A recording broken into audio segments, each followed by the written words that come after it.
Welcome everyone to the the launch today of the HomeViews location ratings report in partnership with Rightmove, following on from the successful partnership we did for our Build to Rent report that was launched in April.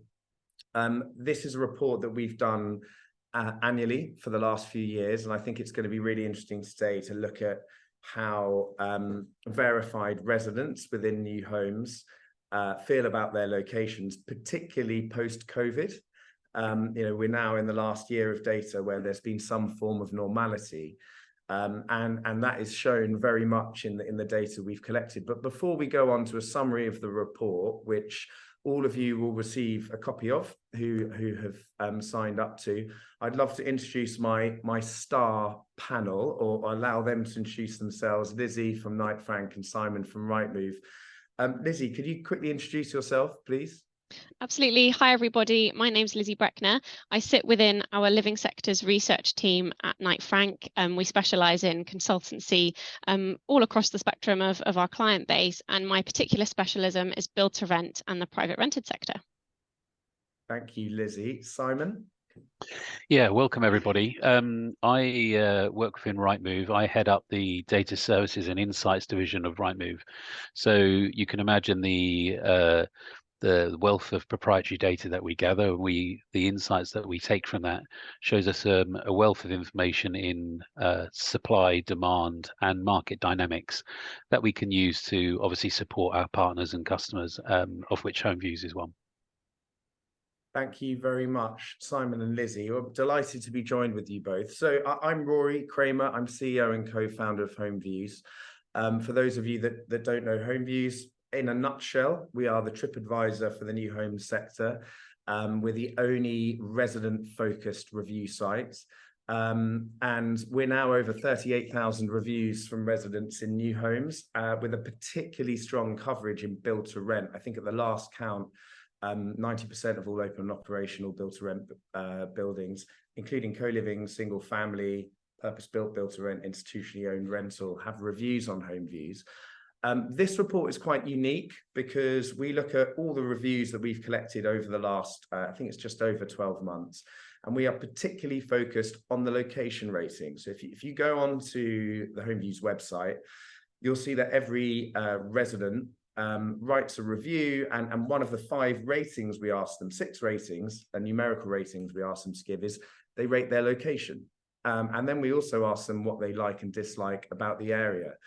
So we're in a very unique position of having this verified resident feedback from people that live all over the country. And yes, they live in new homes, but actually we ask them specifically about where they live and what they love or what they don't love so much. And so what I'm going to do for you is to give you a quick summary of the report, and then we'll get on to a discussion but with the panelists and myself on their experience of location and how that impacts on deciding where people want to live, where people can live from an affordability point of view, and the key factors in that decision-making process. So as I said, this report will go live straight after this, and you'll be sent a copy.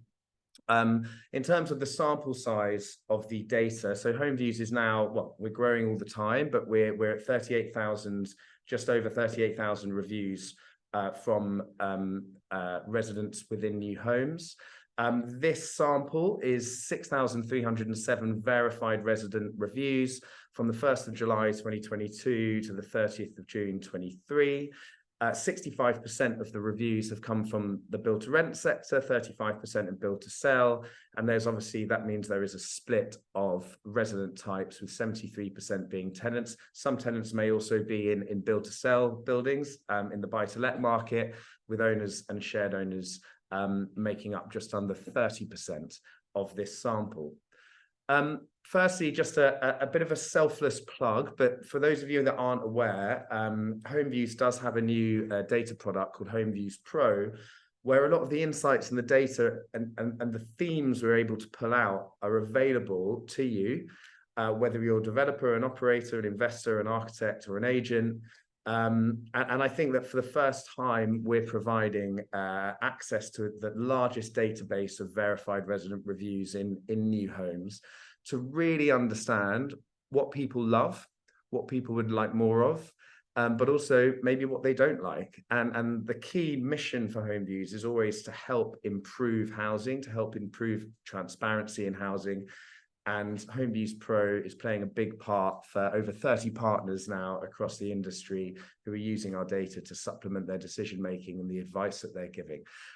That's the only plug for the whole presentation. So moving on to the data, and here is the first slide where we show you the top rated regions by residents over the last year. We have correlated this with Rightmove data that shows the annual change in asking price for sale product, and this is in the general market, and also rents. Scotland leading the way, and we actually didn't do this regional comparison last year, but we did see Edinburgh was our #1 rated location last year. So Scotland carrying on that theme. One thing I think it's fair to say is that London has not factored particularly strongly as a region in the past few years, particularly through COVID, but we've seen actually London come into the top 10 for regions. West Midlands #2, an incredibly highly rated place to live. And I'll get into the detail of why these regions are so highly rated to live, as well as Wales. I think what we do see, and we'll come on to this in the discussion point, is regions and much more further out regions, more I suppose you could say rural regions, really coming into the top rated places to live in the UK. And I guess this aligns with more flexibility around how people can live their lives, where they can work from, looking for quality of life, but also looking for affordability, which is a key theme within this report as well. Now we're looking at the top rated counties by location in the UK, and Aberdeenshire, including Aberdeen, because interestingly, Aberdeen isn't actually part of Aberdeenshire. For the purpose of this report, we have included them, is #1 rated in the UK, which I think is fascinating, and we'll touch on some of the themes why. I think a really interesting point here to look at is Edinburgh was our #1 rated location to live last year. Now that's dropped to 6th. But actually, if you look across here, you can see it's had the highest rental growth, asking rental growth of any county in the UK. Now, I believe this might be part to do with the government rent cap legislation that came in, and a lot of landlords getting in there and increasing the rent while they can to basically make up for potentially the loss of rental increases over in the future. So maybe a discussion point and a bit of a warning sign about how the introduction of rent controls or rent caps can affect a market in the lead up to that. Again, County of Westminster,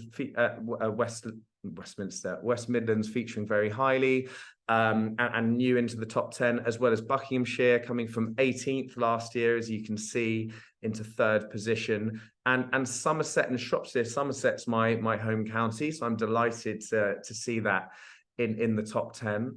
But why are these locations and regionally and at a county level, why are they top rated? And in the next slide here, there's a summary of some of the key themes that are mentioned. So as I think we would expect, that when people have great transport links, when there's a walkability factor as well within that location, it has a huge impact on people's perspective of where they live.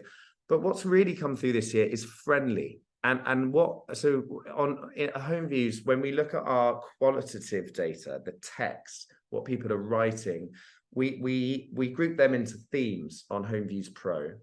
And friendly actually breaks down into a lot of factors. It's a sense of community. It's also safety as well, which I think comes into a big point, Lizzie, around crime in your residential experience index.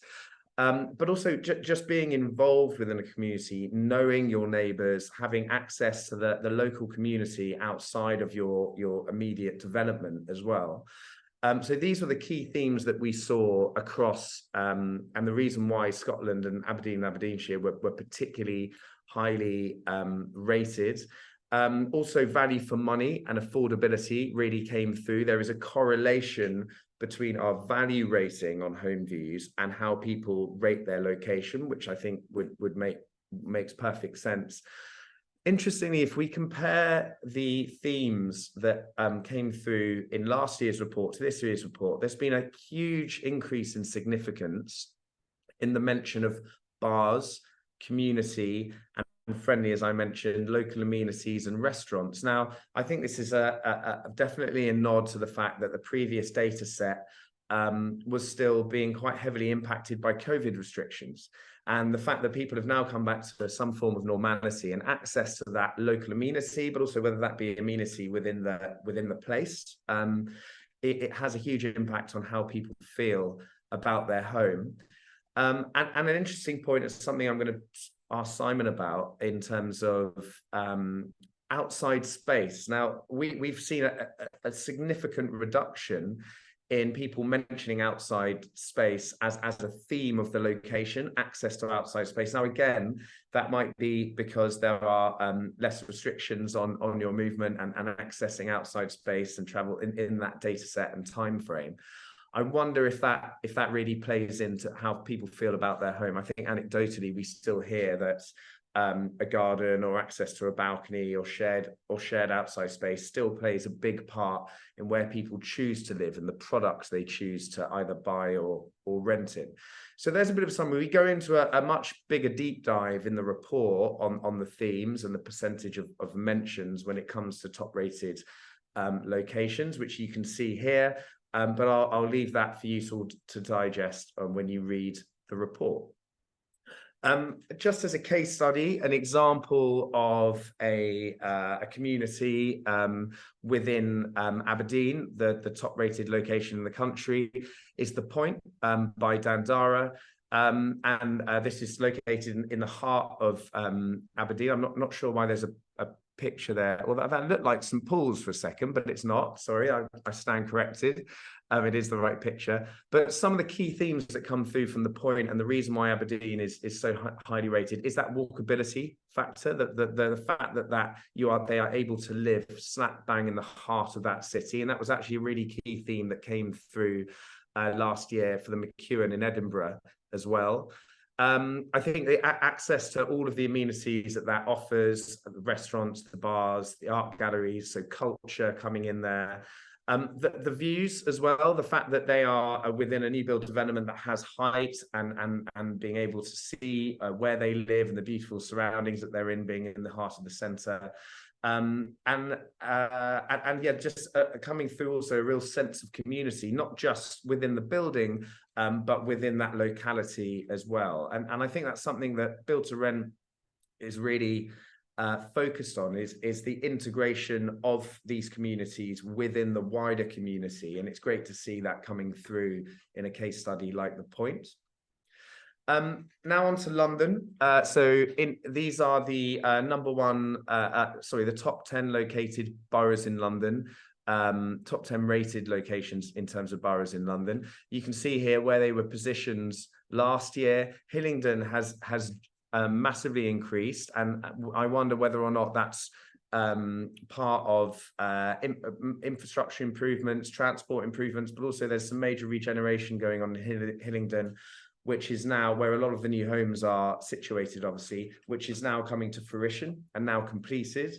Islington, number one, already highly rated last year in the 5th position. And then we, in terms of the kind of analysis of London, we are seeing more peripheral boroughs really coming up the rankings, places like Barnet and Newham, which again are experiencing really high levels of development and regeneration. And I get the sense, particularly visiting a lot of these sites, a lot of those are really delivering the places they were always intended to. Whereas in previous years, a lot of those sites and regeneration areas have been in construction. So it's great to see that regeneration effect and placemaking effect really having an impact on how people feel about where they live. An example, a case study of a building in Islington, the #1 rated borough. The #1 rated building in that borough is a Vantage Point by Central Living, another build-to-rent scheme. And again, very similar themes to what we saw with the Point in terms of why people love the location. I think it's situated directly on top of a tube station, but also the fact that there is a high street within that locality, great access to amenities, and a big shout out, obviously, for Hampstead Heath and Highgate. It's one of the greenest areas in London, and you have easy access to that as well. So a new angle we took in this report is actually correlating or trying to correlate affordability with how you feel about where you live. Now, one of the ratings we collect is value. So it's the resident's perception of value. And what we've done in the report, and again, I won't go into too much detail because I'll let you digest it at your leisure, is we've correlated the location and the value ratings over that same time period. And we've also included the consumer price inflation rates, as well as looked at some of these significant curveballs, I think you could probably call them, that we've been thrown as a society over the last year. Very interestingly, you can see leading up to, but also during the Truss Courtang mini budget, there was a significant reduction in how people felt like they were getting value for money, but also how they felt about where they lived. I think that's more getting into the psyche of where we were as a nation in September, October 2022. But you can see that the value and location ratings really do track each other. And I think that's why you're seeing a lot of more peripheral locations now being very highly rated for location, because when people feel like they're getting value for money, but they're also being forced to consider a wider location, they're having to move there because of affordability reasons, but they're also having a great time when they do get there. So I think it's a bit of a push-pull in where can I afford to live, maybe considering locations they wouldn't have otherwise considered, but when they are landing there, really appreciating the fact that they've got great homes, that the expansion of build to rent within the regions with single family is contributing to this within our data as well. And here we actually look at the London data and how this correlates. Now, typically, London has always tracked lower than the regions. There was a small moment in time, you can see here for location, that London actually overtook the regions, but then it plunged in January. I don't know whether that's because more Londoners attended some slightly frivolous New Year's parties, and that maybe affected how people felt in January. But you saw the same drop in the perception of value in London in and around that December period. And I think that was also where we were really seeing, particularly for renters, rental increases really bite on the back of interest rates going through the roof on the back of the budget as well. So there's a whistle-stop tour of the report. There's more analysis in the report. There's a bit more detail, but please do read at your leisure. And if you are interested in getting in touch with us about how you can use HomeViews Pro and use our research in some of your processes and exercises, please do get in contact with either myself or my colleague Ella. So I hope that was a useful summary of the report. And without further ado, I'd like to get on to the panel discussion.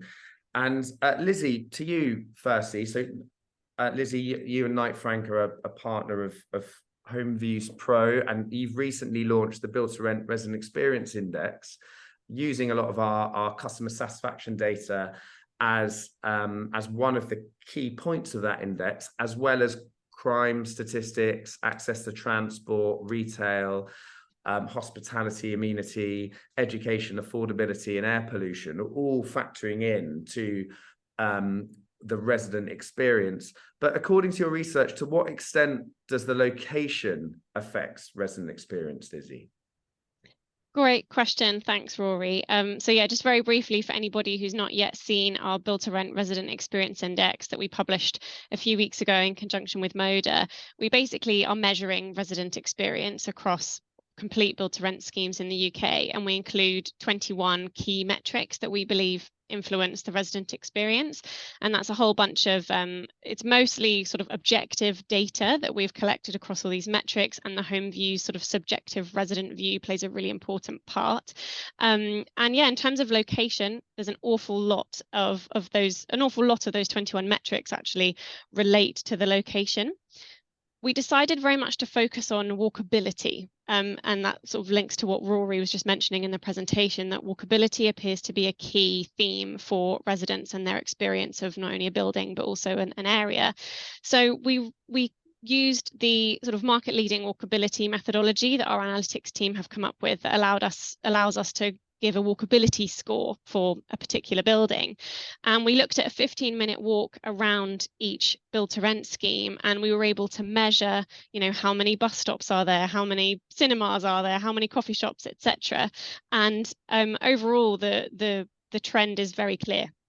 So in terms of the resident experience scores, schemes are rated between sort of band A and band E, with band A being the best for resident experience.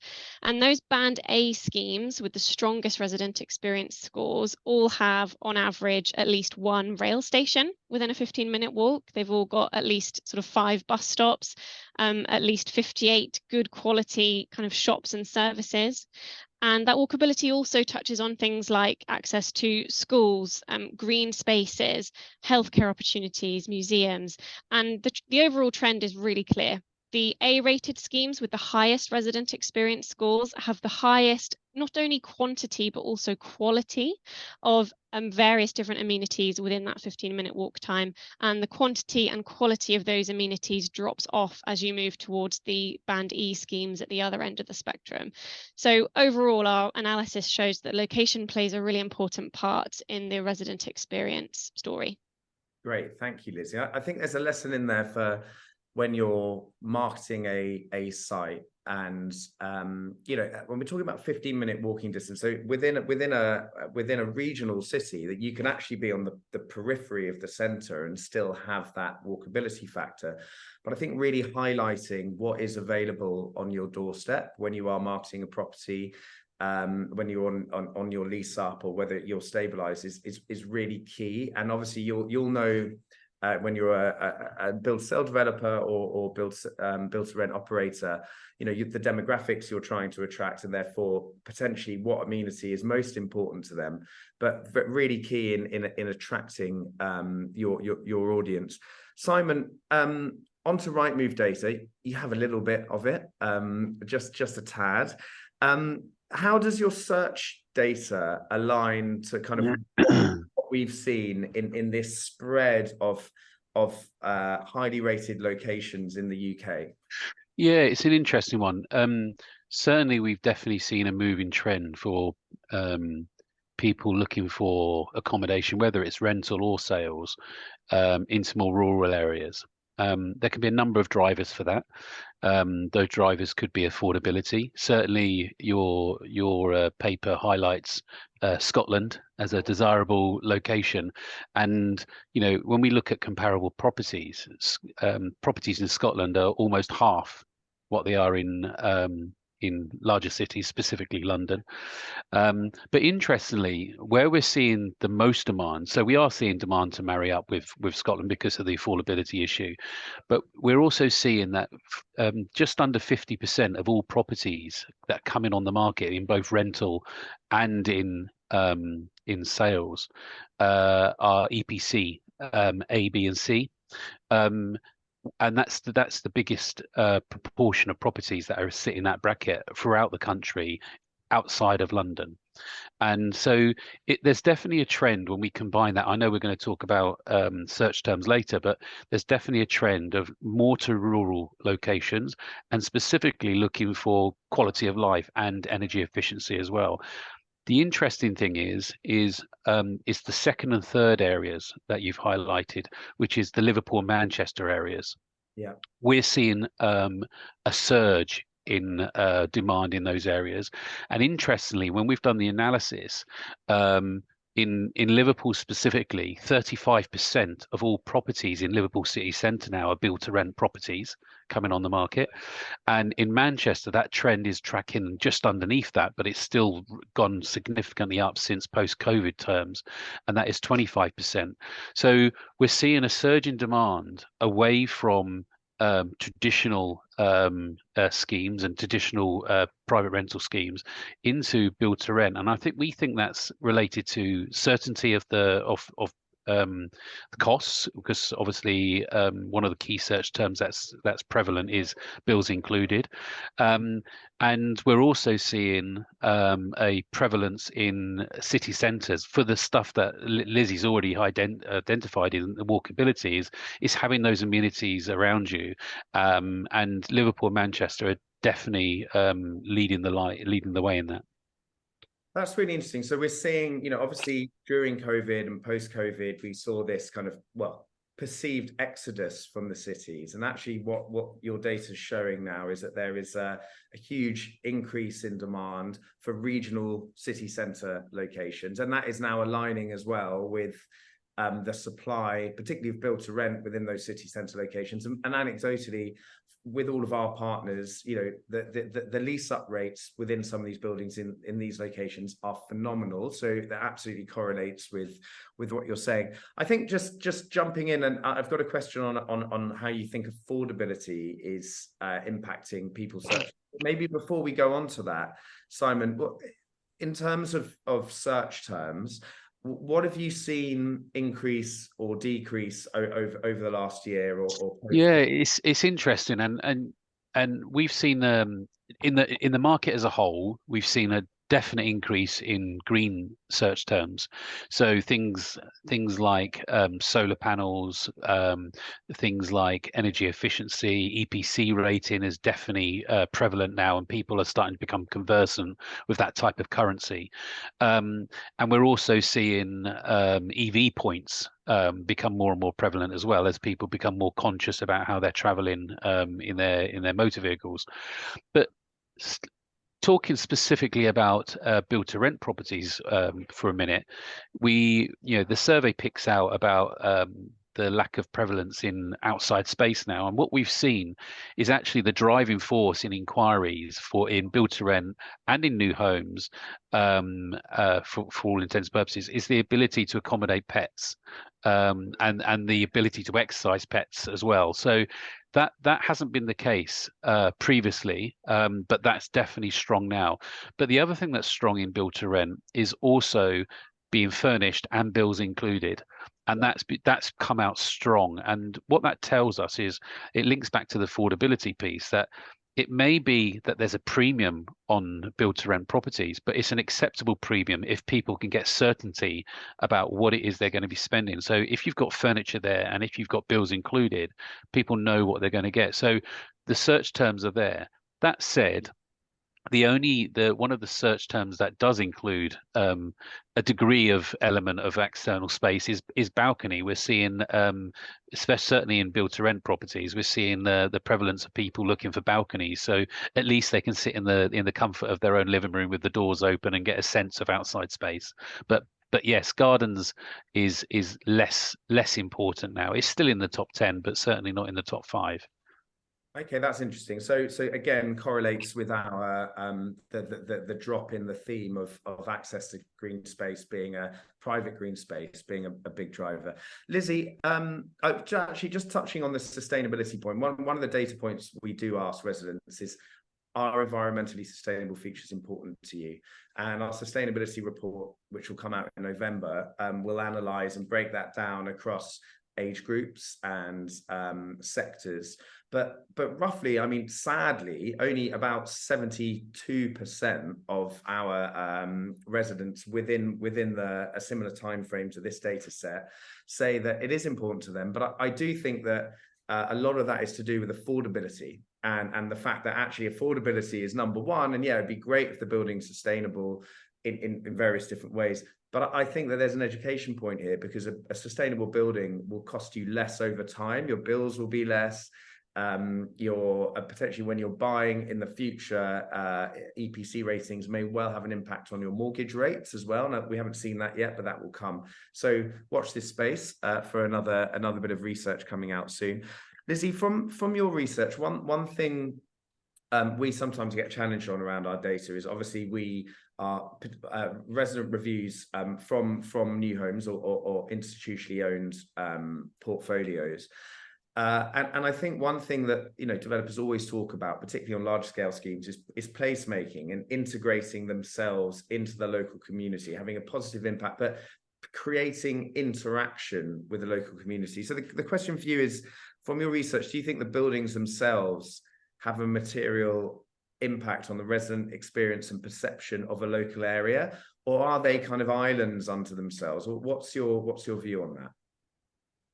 My view on this is ultimately that buildings are not islands, and I'll sort of explain why that's what I believe. So with our Build to Rent Resident Experience Index, we chose to take quite a balanced series of metrics. Some of the metrics that we were using to measure resident experience were very much inward looking, so looking at the quality of the building itself, what's being provided for the residents within the building.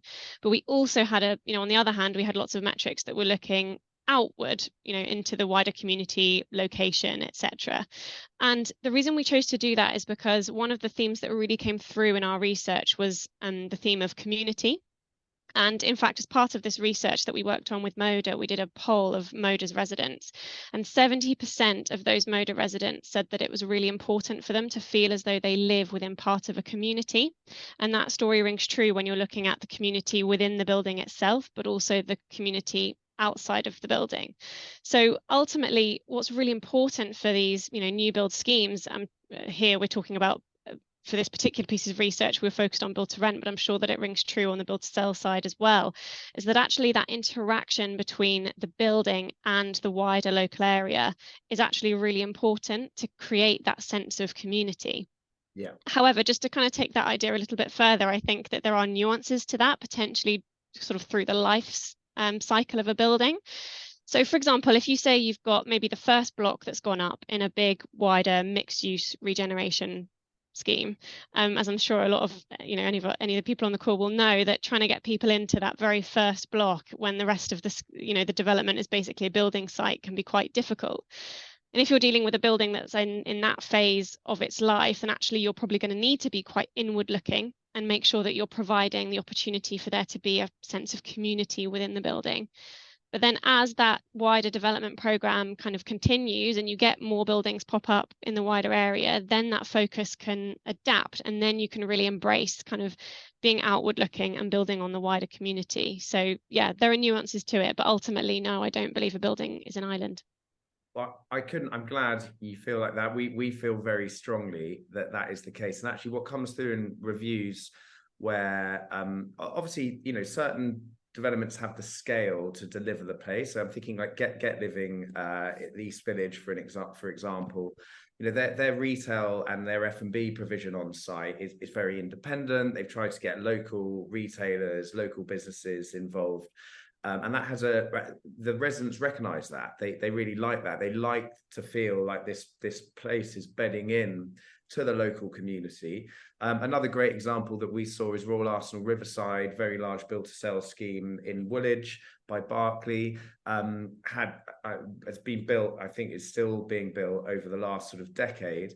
But Barclay worked really hard to provide sort of local markets, farmers markets, local F&B markets, to allow traders locally to come and kind of get raise awareness, but also kind of integrate within that sector. I also think some really simple things for new build communities when they're being set up, whether it be on the resident portal or resident app, is linking in with the local community, whether it be sort of running groups or mental health groups or local education or local businesses, providing people with awareness and access to that through a resident portal, a resident app, a resident group is also a great way. We hear so many times, oh, I've been here for 12 months. I've only just found out there's a rowing club down the road or something like that, And when people start integrating with the local community, start interacting with it, they're less likely to move. They are building networks and bridges. So that's really interesting.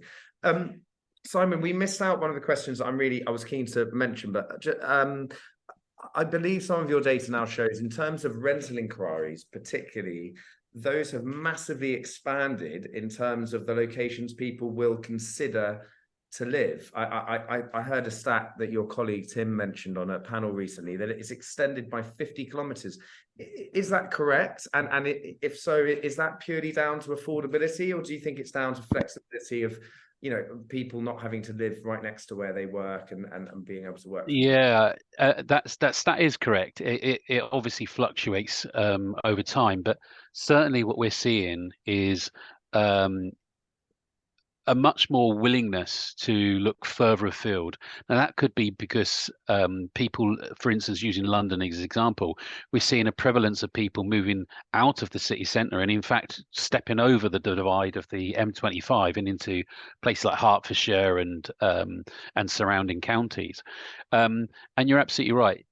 In the what we do is we look at where people look to purchase property or to rent property, and we build a polygon around them. And what we've seen is, instead of that being a nice tight, imagine a scattered diagram, instead of that being a nice tight cluster of properties they're considering, that actual square footage is actually increased considerably.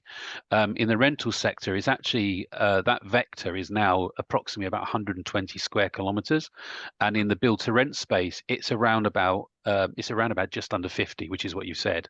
And we are seeing that, we track that migration analysis, and we are seeing a clear movement of people talking with their feet and moving away from the rocketing rental prices and the property prices. We saw that straight after COVID. And we have seen that subside a bit, but definitely it's maintained at a level that has not been seen before COVID. You know, both of those numbers that I read out before have doubled since 2019. Wow. I mean, that's really interesting, because I think we saw it in the build to sell in my previous life on the agency side, advising a lot of developers in London, particularly when Help to Buy was introduced. We found buyers, first-time buyers, you know, looking at where they could afford to live, and it would effectively mean that you could sell someone that had a Help to Buy sort of focus. You could be selling them a flat in the Docks in East London or in Hayes in West London. It was about where they could afford to live, and the fact that you know, there was more at that time, obviously pre-COVID, so it's probably less about that flexibility of where they could work, but with the improvements of infrastructure in London, and particularly Crossrail, it suddenly became viable. But the focus was affordability, and I think that you know, I suppose I'm a case in point, in a way. I've moved from London to Somerset with my family, mainly because I want space, but also I've got flexibility of how I live, and it was an affordability factor. And we're seeing that in across the housing sector, but particularly it seems in new homes as well. By the way, just to remind everyone that's attending, if you do have a question, please do put it in our Q&A. If we can't answer it straight off the bat, we'll do our best to come back to you, whoever's most relevant after this. So please do throw any questions you've got for us. Just a quick question, I think, well, for both of you, but maybe leading to Simon. So Simon, we're seeing a big uptake in the use of our data to make sort of data-led investment decisions. So, you know, what should investors be building to ensure they get the best possible rent, that they appeal to their target market, and they're in line with their competition in an area? In terms of the data that Rightmove have, whether it be supply, demand, and what people are searching for, you know, how are you seeing that being used within the sector? Because I mean, everyone talks about data a lot, and I think that people get a bit weary and worry about death by data. But it seems to me like, you know, there are some fundamentals. Where are people looking? What are they looking for? You know, what are the supply and demand dynamics within the location are key parts of that. But how are you finding, you know, the data that you've got being used? Yeah, it's an interesting one. You know, when the markets aren't as volatile, Developers are a little bit more relaxed. They use their in-house teams. They use data and insights that they have. But the market is volatile at the moment. Asking prices and sale prices remain high. Rental prices are an all-time high, and actually understanding financial risk is becoming more and more prevalent, and we're certainly seeing a huge surge in uptake of people needing to validate some of the assumptions they have. So in terms of new build to sell and build to rent, it's really a critical point to understand what to build, where to build it, what's the unit price per property that's contained within that development, but also what's the direction of travel in terms of market dynamics and trends. Because what you don't want to do is there's a big risk at the moment that there's certain elements that believe that we're at the top of a peak, and so there's going to be a drop off in prices, and we certainly are seeing that. We predicted at the start of 2023 that the in terms of property prices and values, we'll see a contraction of around 2%, and we're going to be almost bang on that number based on our research at the start of the year compared to where we are. Sales value in particular. The sales value in particular. And when you compare that to the rental market and you see the acceleration in rents, those things are diverging, and you would expect that with a drop in house price or property value and a surge in rental price, you'll see a swing towards property values, and that's certainly not the case at the moment. And the reason being is whilst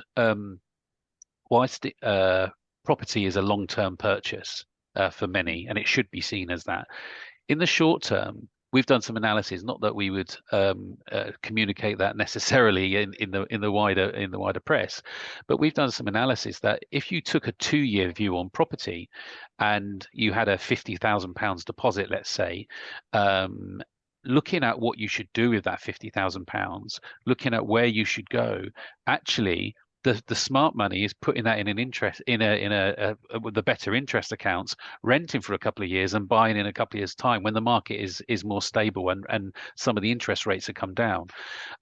However, whilst that's what the numbers say, the dynamics are this: whilst property transactions have dropped this year to a recognizable level that we were seeing prior to COVID, we're still seeing transactions go through. So people are still making those decisions to move.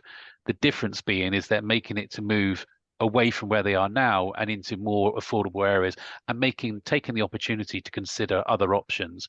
So from a dynamics perspective, and what to build and where to build, whether it be a lender, investor, asset managers, or developers, we're seeing a higher demand for the data so that they can validate the hypotheses that they've got as to if they're building individual properties, what size property is it? First-time buyers? Is it second steppers? Is it people downsizing? Or certainly in the space of Liverpool and Manchester, what is the demand per property? And if we build another build to rent development, is that going to be sustainable with the demand? And certainly in places like Liverpool and Manchester, per property that comes on our listing, we're seeing at least 5 inquiries going through to those, which is more than double in any other area that we're seeing. That's extraordinary. I think I've just come off the back of conference season, and all I've been hearing is, the dynamics at the moment: cost of capital, cost of construction, lack of stability in the sales market because people can't get the mortgages they want, or the deposits, the loss of help to buy. It's effectively just meaning less homes are being built, and therefore, how do prices ease? It's a very simple supply and demand dynamic. Lizzie, to you, in terms of Knight Frank obviously have work on the cap market side. You're kind of full spectrum advisory. In terms of where the appetite is and how you advise people on locations, what are you seeing has there been a change in the appetite for advice and data on when investors or developers or operators are deciding, how to research where they should invest in? Yeah, I mean, definitely to build on what Simon was said, I would definitely echo his comment there on when the market's more uncertain, then the demand for our services certainly increases as people need a bit more comfort and a bit more data to support their sort of investment decisions, for example. In terms of the kind of advice we give on location, I mean, I'll keep this brief really because it's kind of the obvious stuff on first glance. So it's all about thinking, about that walkability factor, but not only walkability, but also, public transport travel times, drive times. What can people get to? Can they get to schools? Can they get to employment hubs? Can they get to, entertainment opportunities, shops, restaurants, basic amenities? And on the face of it, I think that those things are quite similar for both build to rent and build to sell.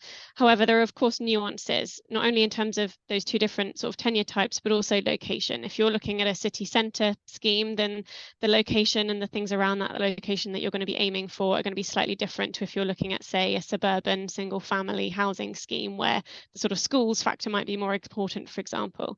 But I think something that's really important to think about when you're comparing, I guess, advice, that we give on kind of the build to rent versus build to sell side is that renters are by nature transient. If renters move into a building and they don't like the location, they'll vote with their feet, they will move. And renters are therefore, they're just not going to be as invested in kind of a long-term view of a location. So that can make it harder. For example, if you're an early phase of a regeneration area, it can be harder to sell that vision to a renter. However, on the build to sell side, as Simon alluded to, you're typically making at least a medium to long term decision, buying a place probably with at least the next 5 years in mind. And so you've got that ability to sell that future vision and that sort of dream of what an area is going to become. And I think those are some really important considerations to think about depending on which tenure you're focusing on when it comes to location.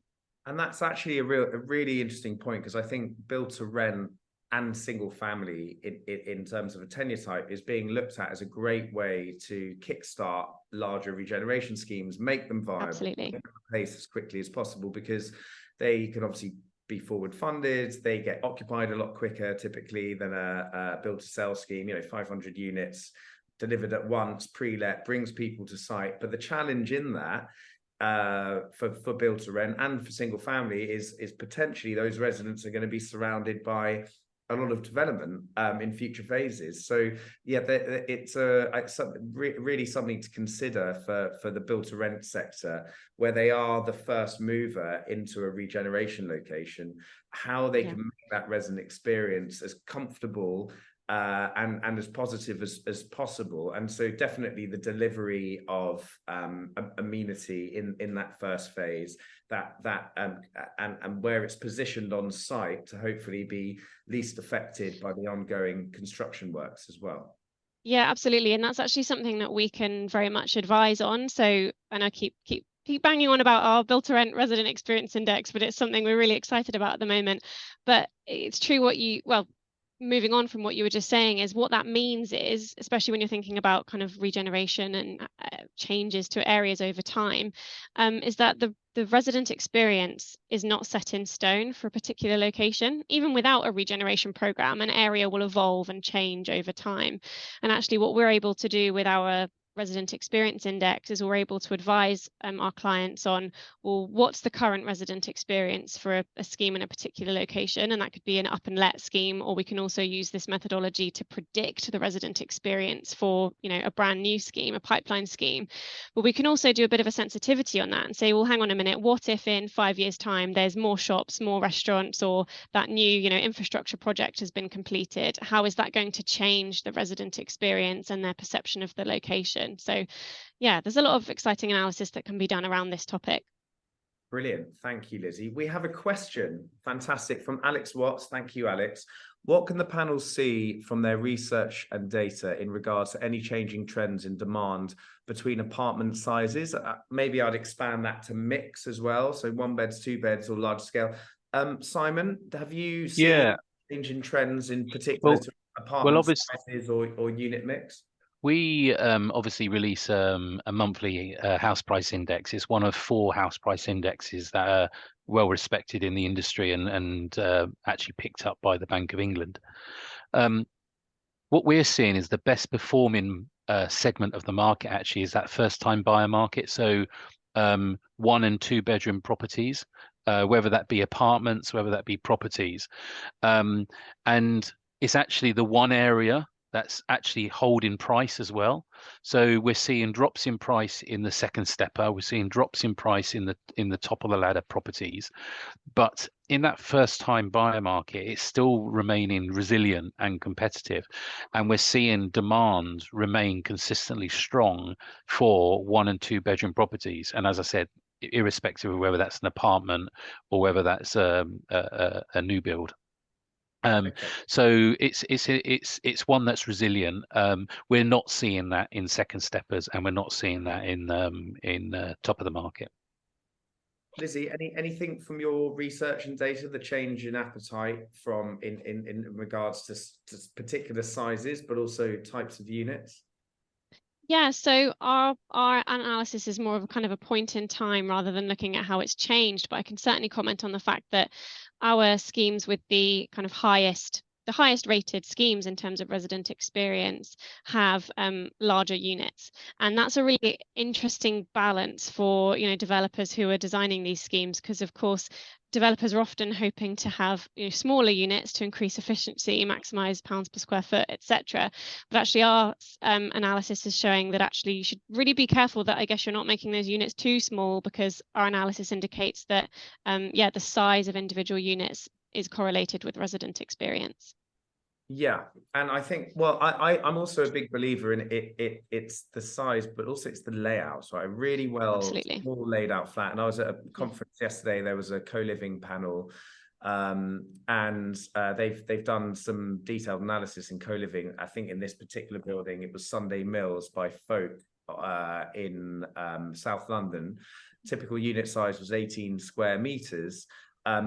Pretty small, much smaller than on a typical sales scheme, but they've done analysis on how people actually use that space they have, and it's very smartly laid out. There's actually a huge amount of storage for a little a unit like that. So I do think the use of the space has been increasingly important. The integration of like sort of a home office space that doesn't necessarily need its own room, it can be built in as a piece of joinery, and obviously the benefit of build to rent and some build to sell schemes is that the communal facilities can take away the need for a working space within your own private unit, because you can get it downstairs in a shared space. One thing anecdotally from our experience, and just kind of from meeting and speaking to and seeing as many sites as I do and my team does, is the fact that sharers are a huge part of the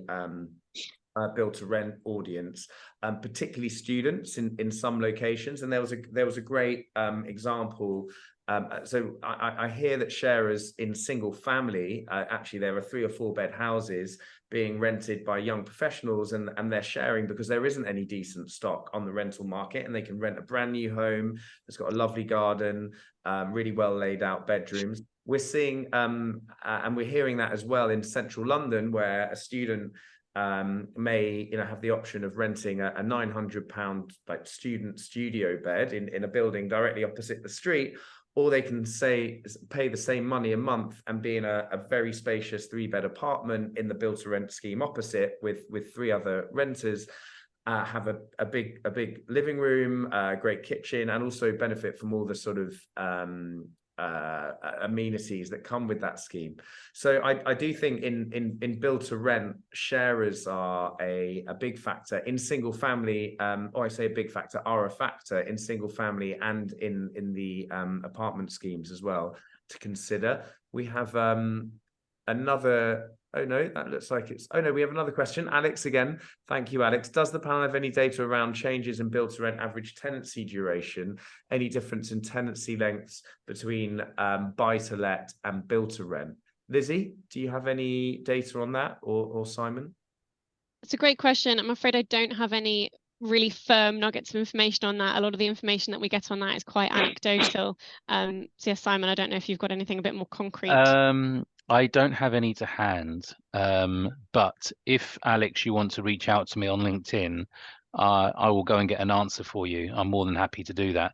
I would think anecdotally, based on my understanding of other analysis that I've done, is that it goes back to the certainty piece. People want certainty of costs, and they want to know that that's not going to go up or go down. So what we're seeing in build to rent establishments and property is that typically is a 12-month period. It can be a lot longer, but they know what they're paying. In more private rental schemes, we're seeing a lot more people negotiate at point of entry, which says, okay, if I come in and accept it over a longer period, can we agree a very definitive set of costs associated with that? The challenges, of course, is if you're a landlord, whether you're an institutional landlord or whether you're a private landlord, with the rates that were going up and up and up, it's very difficult to agree that. So if I was a landlord, and it's certainly, again, anecdotally, but I don't have the data in front of me, I would suspect in the private rental sector that the majority of tenancies will be much shorter, simply to allow people to risk manage the potential for costs going up. That said, with the plateauing, hopefully with the plateauing of interest rates, you may start to see those tenancies go longer and become more aligned with build to rent properties. Yeah, I mean, I know, having spoken to a number of build-to-rent operators, obviously they are facing the same cost increases as the private as buy-to-let landlords. Maybe not so much on the mortgage side, but energy and all the rest of it, staffing costs that are all factored into a rent. But Alex, from what I've obviously the build-to-rent sector is well, it's still very small in comparison to the rest of the market, but also only a few of these buildings have been around for longer than 5 years to be able to actually get a decent enough data set to see what the typical tenancy rates are. But be interesting, Simon, for you to have a look at that, and we'll get back to Alex. Now, I'm very conscious of time, and I do want to ask one question, a bit of a curveball for both of you. But if you were to choose, obviously, with our data, it's showing that Scotland is really delivering on the as a place to live and the resident experience. Is there anywhere in particular that you see being a real opportunity location within the UK for people to go and invest or build? Lizzie? I'll go first, shall I? So for me, I think it's all about affordability, as we've mentioned today. Affordability, but specifically value for money, is really important. So I'm going to dodge your question a little bit and not give you an exact location, but for me, I think it's all about identifying those areas where pricing is maybe slightly more moderate, but what's there in terms of the location can make people feel like they're getting that kind of value for money aspect. Further to that, I think regeneration areas are always really exciting opportunities that can again offer that future great location, and also following transport links. As we know from experience, new transport opportunities are key for kind of creating new popular areas.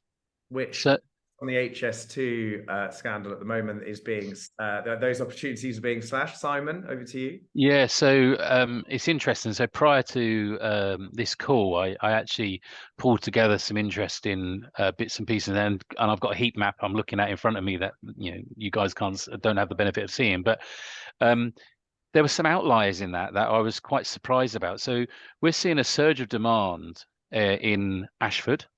We're seeing a surge of demand in Bristol, and specifically just to the west of Reading, and so between Reading, Oxford, and Windsor, that group, not Windsor, Swindon, that area, and that trend is a new trend.